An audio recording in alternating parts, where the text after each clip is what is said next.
What's up, everyone? It's Drew from the Drewsperience. Happy Thanksgiving on this amazing Monday. It's great to be here. You notice that I'm in a professional-looking studio because of my guest. I want to thank her.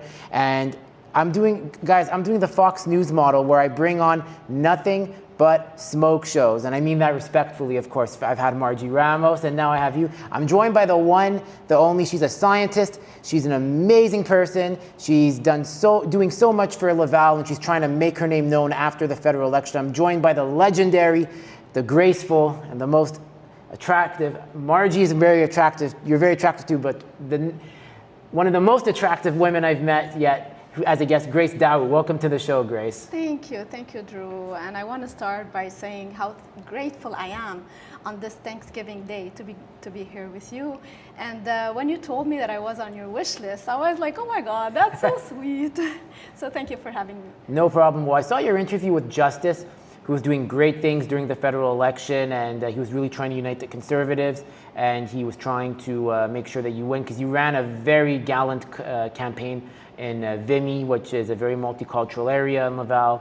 We'll get to that, but the first thing I have to ask is, who was Grace before getting into politics? Because you've had a very interesting upbringing. Well, not upbringing, but your story is very interesting. Yes. Oh, that's a great question, Drew, and I'm sure a lot of people listening to us today would probably relate to what I'm about to say. I actually came to Canada. I was 11 years old. My family and I had to escape the civil war in Lebanon in 1989. We left everything behind, our life, our house, our family, and we came here full of hope. I mean, when I look back, it was hard. It was really hard the first 2-3 years. But since I was young and I used to speak English well, the integration went very smoothly. Today I feel like I'm a new species, kind of 50% Lebanese, 50% Quebecers. But I don't always people realize how far we've come and how far we still need to go. I mean, sure, today people talk about diversity and inclusion as if it was always been part of Canada's DNA. But the thing is, back then it wasn't. I wasn't seen as a Lebanese. I was just that girl, different, foreign, not quite belonging. But my parents believed that this was the land where it didn't matter what was your name or where you came from. They would tell me, if you work hard with discipline and consistency, you would make it. And I held on to that. But today I feel this dream is slipping away. So many newcomers arrive with that same hope. But instead of doors, they find walls, as if the promise of Canada no longer includes them. And that breaks my heart, because I know how powerful that dream can be. This is what kept me going. That's very good. And obviously, and amazing too, considering that they came from nothing, and they left everything behind and starting from scratch, which is never easy to do. And then what got you, so you're a scientist by trade, and what got you into that field of profession? Politics. Well, actually, I do hold a master's degree in science. Yeah, you're very brilliant.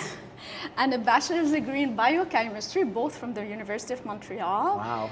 I've also had the opportunity to author several scientific articles published in renowned journals, including the Journal of Hypertension, American Journal of Physiology.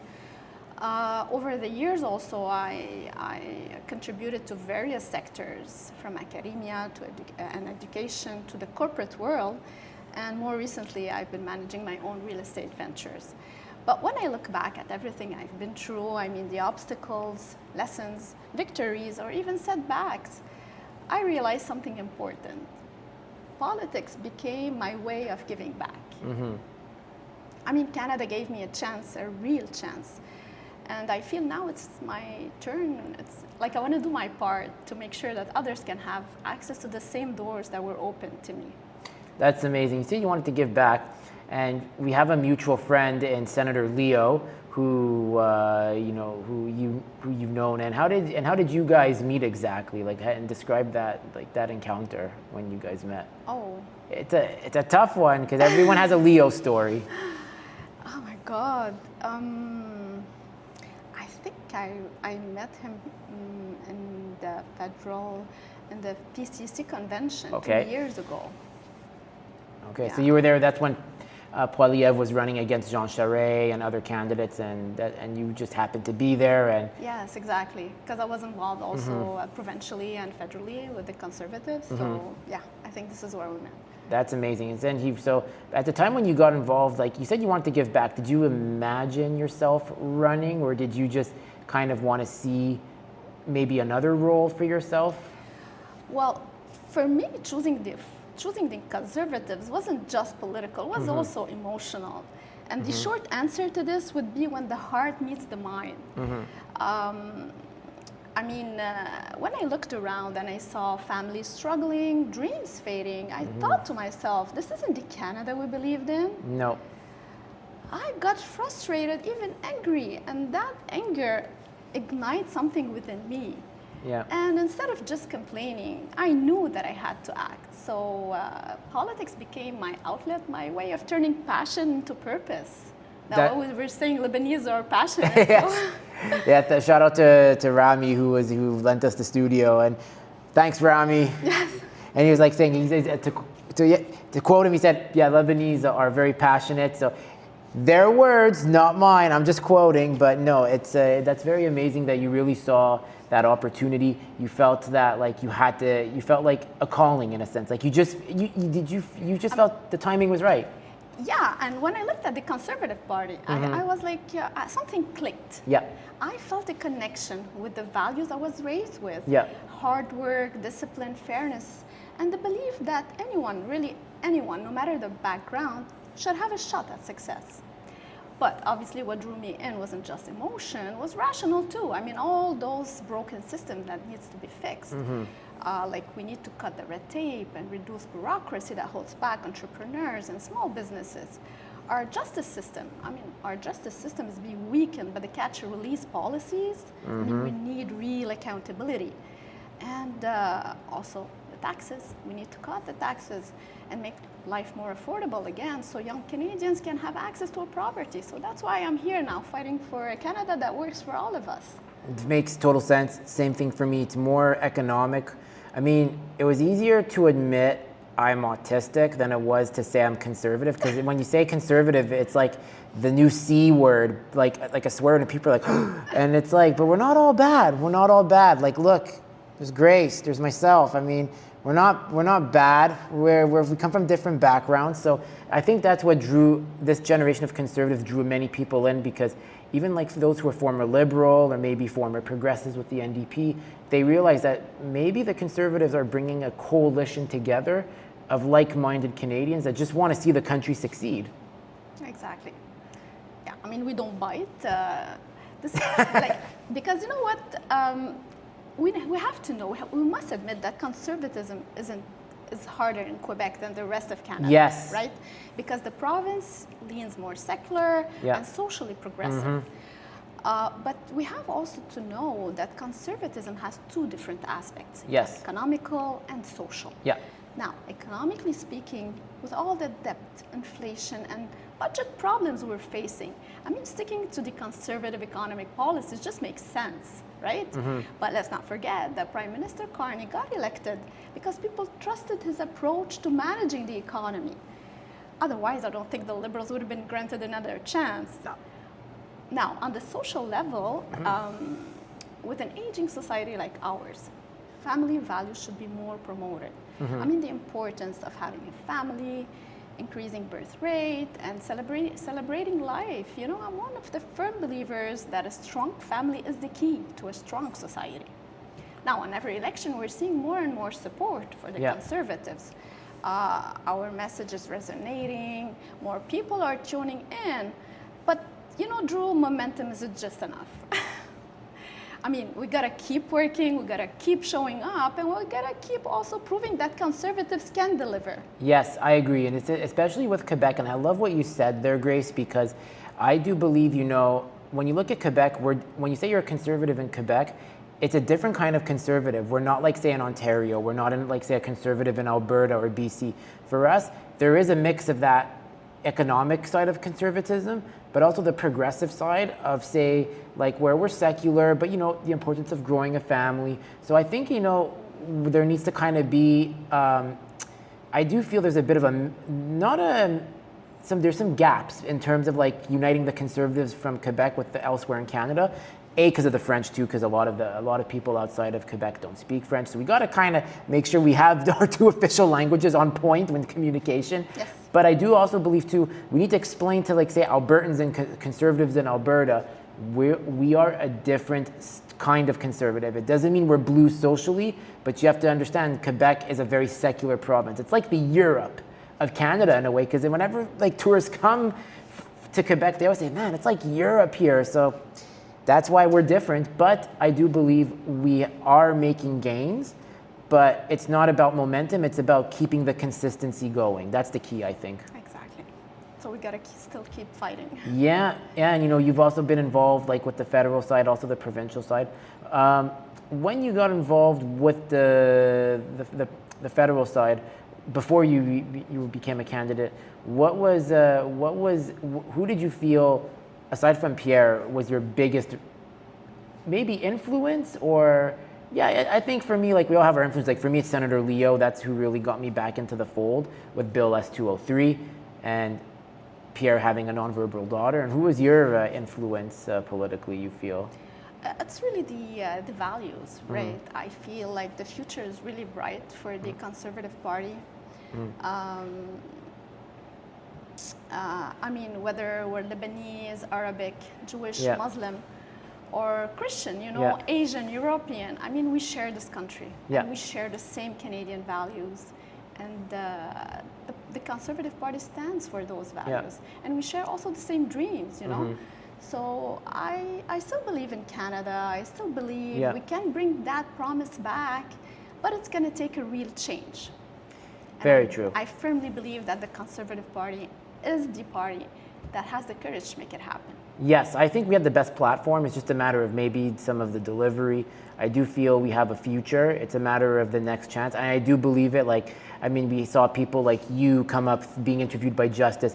Margie was going on to like national radio, well, local radio. I got to make sure I'm correct with that. But other candidates too, like who are just regular Canadians. Like, it's really this. It's not like say what you would see with like the Liberals, or like nothing against them, but like a lot of them are like like established accountants. They've been lawyers. But in the Conservative Party, I felt there was a commoner aspect where it's like anyone from any walk of life who wants success or has had success can be part of this movement. Yeah, like I mean, my campaign was been quite a journey. I mean, running for office against a well-established Liberal candidate was a big deal for me. But running in Vimy was even a bigger challenge, right? I mean, Vimy, since its creation, has been this Liberal stronghold. But yet, we made history. I mean, for the first time ever, we placed second and we doubled the vote count. Wow. I mean, that's more than progress. It's a sign that people are ready for change. Yes, that's true. And what got you to run? Because, some people say like, you should run so and so, and it's like, I mean, some people have asked me, they're like, maybe you should run, you're very good. I don't want to run. I just want to make it right here. For now, I don't want to run. That could change in the future. She's more braver than me. Grace is the braver one to actually do it. But then what led to that? So, yeah. That was great. That's amazing. And when you decided to run, you obviously, it was against a very powerful incumbent of Annie Koutrakis. What do you feel you learned along the campaign path in your first ever campaign, which is never easy? What was the best experience you've learned? I mean, being an entrepreneur helped me shape my journey. Business teaches you about resilience, teaches you how to connect and build trust. And in politics, that means everything. Now, my campaign teaches me that politics isn't about you. It's not about the interviews, it's not about the titles. It's about real people. It's about families struggling to make ends meet. It's about seniors worrying about their future. And it's about those immigrants chasing their dreams, right? But the best part of my campaign, though, was all those beautiful faces that I met.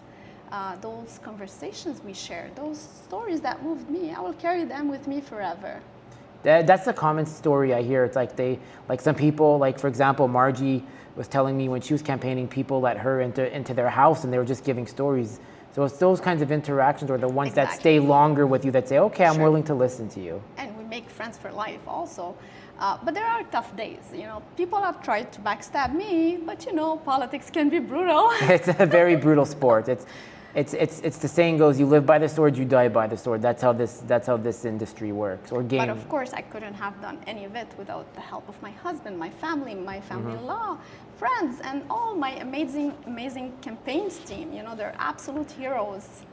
I'm so lucky and proud to have them by my side. That's amazing. And so, you know, running in Vimy too, you also had people like, say, Justice helping you. Yes. And like, he basically put you on the map, actually, in a way, when I saw the interview, because he brought up a very good question. You're Lebanese, obviously. And I've always felt, you know, whether you're Muslim, Jewish, Christian, etc., I always felt, you know, I really believe that, like, the Lebanese or the Arabic-speaking communities, they're more conservative than we think. Exactly. It's just a matter of delivering it, because you think of it, you're entrepreneurial. A lot of people from that demographic, Grace, they're very family oriented with their faith, whether they're Muslim or Christian. They're very like economic, fiscally responsible. So I really feel I think you're the perfect candidate, you know, in the future again, even though it was your first time. Do you feel like there's like real change within that community where they might sway to the conservatives with a good message? Yes, I definitely believe that the future is really bright. Let's see next. I'm very excited. Now people that I meet, they all go like, Grace, you are the next one who's gonna win. Let's see. They have to go and vote. That's the problem. Go out and vote. You have to go out and vote. It's not about, yes, I'll do it. You go out and vote. You take friends with you. If there's advanced polling, you go out and vote, people. Do your diligence. You cannot complain if you didn't vote. Like, I can complain because I voted on election day. I did the early voting, so I can complain with the result. But if you're unhappy with the result, you go vote, because you get the government you vote for, and if you don't vote, then you don't have the right to complain. Exactly. That's it. That's it. I love your speech. Thank you. Yeah, no, I was like freezing there for a minute. That's what I love about this. But no, obviously, Grace, you know, you don't know what's happened next. Where do you feel the future of conservatism is? Not just in Quebec, but in Canada, because we got 42% of the popular vote. That's huge. We have not done that since Brian Mulroney was Prime Minister. Like, if you wanted my guess, I think we're the next government. Yeah. Definitely. Majority or minority? What's your prediction? Majority. I think she called it. I still predict a minority. I could be wrong. I'm semi-bullish. I'm conservatively bullish. She's the more bullish one. And so you feel there's going to be a bright future. And right now too, so obviously what you're doing as well since the election, you know, you've enjoyed life a bit. You've been taking a step back. But I see you going to events, and I see you really trying to put yourself out there. And I think that's amazing, by the way, because people are going to remember you for that, and then they're going to have the face like, oh, that's Grace. And what have you enjoyed about, you know, doing interviews? I mean, obviously politics is not about the interviews or the titles, but for you, how do you feel putting as a brand, because you're your best brand, how do you feel becoming your own brand has been? Well, just be there for the people, right? Because actually, I still get invited, right? Believe it or not, I just wanted to step back for a while, but I still get invitations, and I feel bad not to be there. So that's why I keep going. But yeah, definitely, I'll stick around. We got a good one in you, Grace. You know, it's great. You know, obviously, you've done such amazing things, and you know, obviously, you're back. I mean, like, you're a scientist by trade, as you said, and so you're doing that. So if the opportunity comes back again to run, would you do it, or do you feel maybe you'd want more of not a back end, but yeah, a back end where you're like helping maybe the next candidate run their campaign? Where do you see your future in the Conservative Party? I'm not sure yet, but we'll see. We'll see. Maybe we'll have another interview by then. I'm always open to that, man. That's how it works with this show. Grace, I just got to ask, you know, obviously, because, you know, you're still getting yourself out there too, and you're really, as I said, doing a great job with it. Like, it's not easy, by the way. Like, trust me. Like, I know. It's draining, you know, having a campaign. Yeah. Did you feel that adrenaline rush, by the way, when like was there an adrenaline rush? That's why I had to travel so many times this summer. Best travel spot, like, for you, what was your favorite? I went to Cannes, Croatia, Lebanon. Yeah, it was great. And now you want to do Japan next. She wants to do Japan next on the way here. Japan. So yeah, if you want to do Japan, here's my honest advice for you. I love to travel. I mean, this is how we learn, by traveling, right? I agree. I was just in the Netherlands, and it was my first time in Europe, and I really learned a lot about Europe. Now, it's not all of Europe, but if you want to know something about Japan, here's my advice. It's up to you, take it. Don't go from Montreal to Toronto to Tokyo. Go the West Coast route. You're going to thank yourself later, because thanks for the advice. The jet lag is just not, it's a different ball game. So, yeah, I got to say, and also, Grace, just want to ask, as I said, lastly, you're building your brand, you're really doing good, you're really there for the people. If people want to connect with you, where can they find you on socials? On my social media, Yes. Facebook, Instagram, X, and yeah. What's the handle? Like, what's the username that you have? Oh, it's Grace Daou. So, yeah. Grace Daou, you heard it, Daou. guys. And if you like these conversations, make sure to hit the like, share, subscribe button to the Drewsperience. I really want to thank Senator Leo. I want to thank Margie, and obviously Grace herself for coming. Like, she graced us, pun intended, with her elegance and class. Like, look at this. I'm even a bit intimidated by her. You see, I'm making her laugh. Like, she's like, look at this. They're gonna have to call him. Like, see, I got the Dana White haircut, so now I'm trying to hype every guest I have up. So I'm Drew from the Drewsperience. Make sure to hit that like, share, subscribe button. I really want to thank Rami for letting us the studio. Best studio ever. I feel professional. I feel like Joe Rogan and whatnot. So make sure to follow Grace Daou, follow the Drewsperience. We good. You could. You're amazing.